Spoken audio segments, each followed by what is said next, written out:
Jelang persiapan new normal ataupun juga adaptasi kebiasaan baru, di mana saat ini kita ketahui pandemi COVID-19 masih berlangsung dan juga PSBB pun masih berlangsung. Namun bagaimana pandangan dari tokoh masyarakat Jawa Barat yang juga mantan Gubernur Jawa Barat bergabung bersama kami pada kesempatan pagi hari ini, Bapak Dr. Haji Ahmad Heriawan LCMSI. Selamat pagi, Assalamualaikum Pak Aher. Waalaikumsalam warahmatullahi wabarakatuh. Sehat Pak Aher? Sehat, Alhamdulillah. Alhamdulillah. Terima kasih sudah bergabung di Ainus Jabar pada kesempatan pagi hari ini. Pak Aher, tentunya di sela-sela kegiatan, terutama juga di masa pandemi COVID-19 saat ini.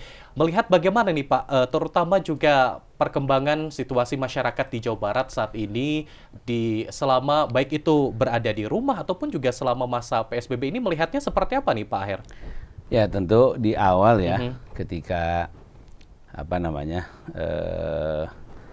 dideklar ada sejumlah korban di berbagai tempat, maksudnya korban positif ya, terinfeksi positif, kemudian makin hari makin banyak, memang di masyarakat ada semacam kekhawatiran ya yang cukup tinggi. Kemudian tentu kekhawatiran ini sangatlah wajar, biasa-biasa ya.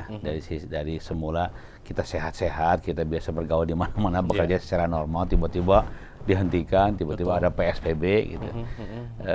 Ada tentu saja kekhawatiran, ada perasaan-perasaan tertentu, ya campur aduk perasaannya lah.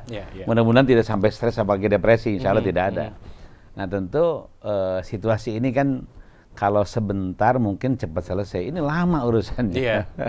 Dari mulai sudah hampir 3 bulan berarti. Sudah hampir 3 bulan di Pak Aher, ya? kita. Betul. Orang pada diam di rumah, kemudian tidak berkegiatan, sekolah juga dari rumah, kuliah dari rumah, bekerja dari rumah. Tentu ini sudah sampai pada posisi yang cukup capek ini secara kejiwaan ya. Ingin ada sebuah situasi yang normal kembali.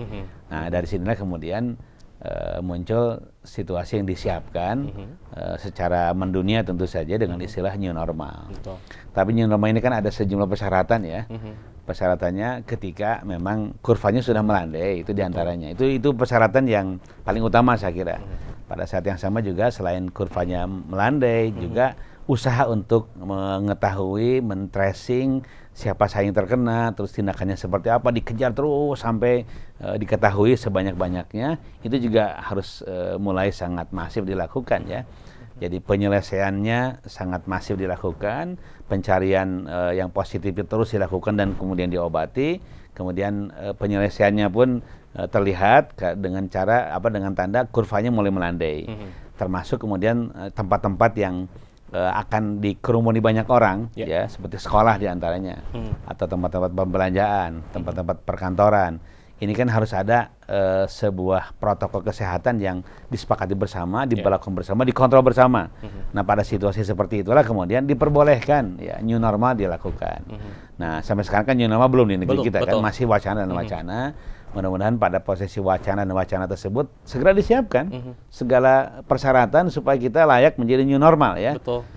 Meskipun new normal ada kebijakan sebuah negara, tapi kan kita tentu terikat dengan kesepakatan internasional ya, terikat dengan WHO.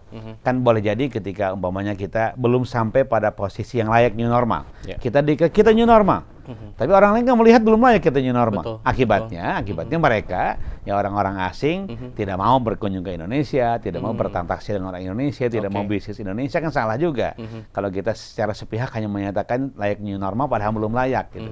Jadi kelayakan kita itu betul-betul kelayakan versi WHO, dan tentu dikomunikasikan dengan semua pihak, disiapkan, dan masyarakat luar negeri juga percaya bahwa kita memang new normal. Baik. Jadi tidak hanya new normal versi kita, tetapi betul-betul juga ini diamini oleh masyarakat internasional seperti internasional itu. Karena kalau tidak bahaya kita disebut pura-pura new normal padahal belum layak, belum waktunya. Gitu. Dengan syarat tadi kurvanya semakin menurun ya, Pak. Itu diantaranya syarat paling utama itu. Ya, jadi penanganan terhadap pandemik global ini ditandai ujungnya adalah kurvanya menurun. Itu ujungnya.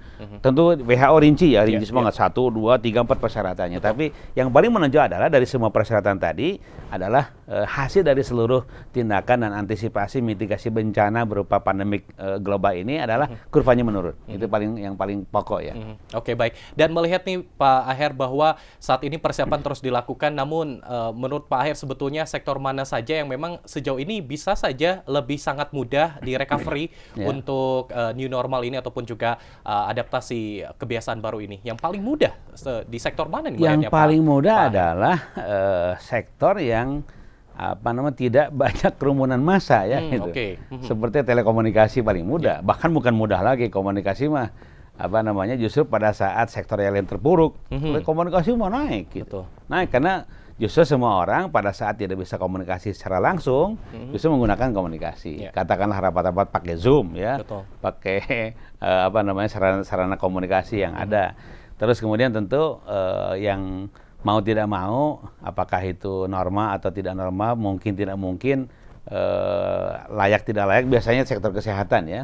Sektor kesehatan harus terbuka terus kan, tentu saja, baik itu layanan kesehatan maupun produksi alat-alat kesehatan, ini normal terus, tidak pernah berkurang, bahkan justru naik. Gitu.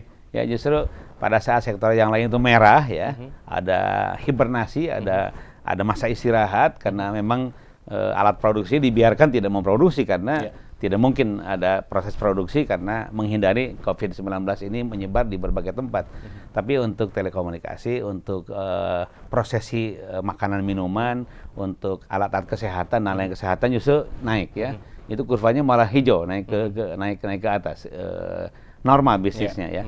Oke, nanti kita juga lihat nih Pak Aher, terutama juga sektor ekonomi bagi masyarakat bawah. Ini apa yang harus juga dilihat ataupun juga diperhatikan di jelang di normal ini. Dan pemirsa, perbincangan kita masih akan berlanjut bersama tokoh masyarakat Jawa Barat, Bapak Ahmad Heriawan dan juga mantan Gubernur Jabar. Tetaplah bersama kami di iNews Jabar.